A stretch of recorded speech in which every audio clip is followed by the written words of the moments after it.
Okay, let's look at the balanced scorecard again. So we had looked at what is a balanced scorecard and what are the four different perspectives that are considered while making a balanced scorecard. Let's look at an example now, which I have taken it from our hotel industry. We follow in our company.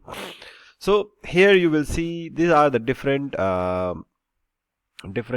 measures. There are total about 9 to 10 measures. In the balance scorecard, there should not be more than 10, ideally. Otherwise, it's too long and it's very difficult to manage it. The yellow highlighted one, the one that I have highlighted, is our financial transactions. These two are customer perspectives. This one is internal processes, and this one is the employees.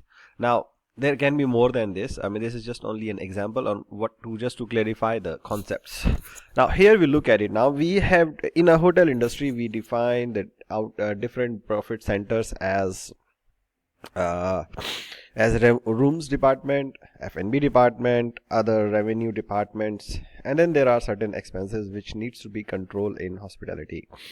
So here in this case we define is compare with the budget and last year, as we said in our previous, that how we analyze the targets are versus budget or last year trends.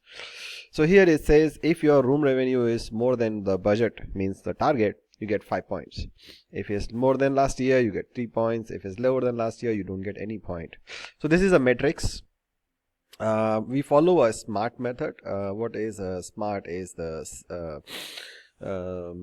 SMART method of measurement: measurable, achievable, and timeliness, and so those are the SMART way of doing the methods. So here we define 5 objectives: 3 for revenue growth and 2 for controlling the cost as a financial measure. Then you have customer perspective, like TripAdvisor ranking. So here we are comparing with the ComSet on how they are performing in the guest perspective, and to make sure that we get good positive comments from the guest. So it means you need to delight your customers, so you have taken into account with the customer perspective. Now there are different operational measures as well which we could have taken into account. For example, check-in time, for example, order serving time, for example, guest delivery, item amenities delivery time. But those are a bit difficult to measure. This one is very easy to measure. You can just go to TripAdvisor and measure the rankings and compare them. But to do that operational measures, it takes a lot of efforts to record the average time and record the variances. It's a hell lot of work.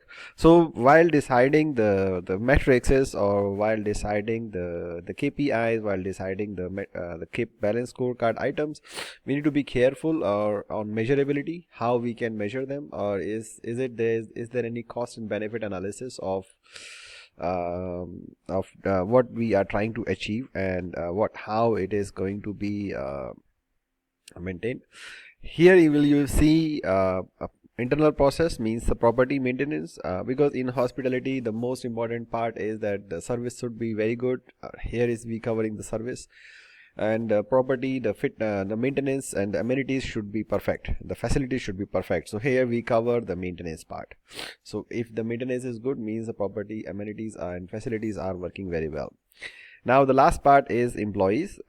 In employees there can be various factors, but what we devised in this particular hotel is that we gonna look at the employee satisfaction survey. So the survey is a combination of very objective, various things. Their safetyness, their opinions are considered or not. There is a teamwork. Their facilities are working well. Their meals are well. So there are many factors in considering the satisfaction survey. So we gonna scope. So we devised a survey where we gonna provide them the number of measures where they have a lot of percentages there. So this is a very basic version of balanced scorecard. Now, how we are going to define these things, who define these things. There is a process involved. In the next video we'll be looking at that very process in very briefly. So stay tuned.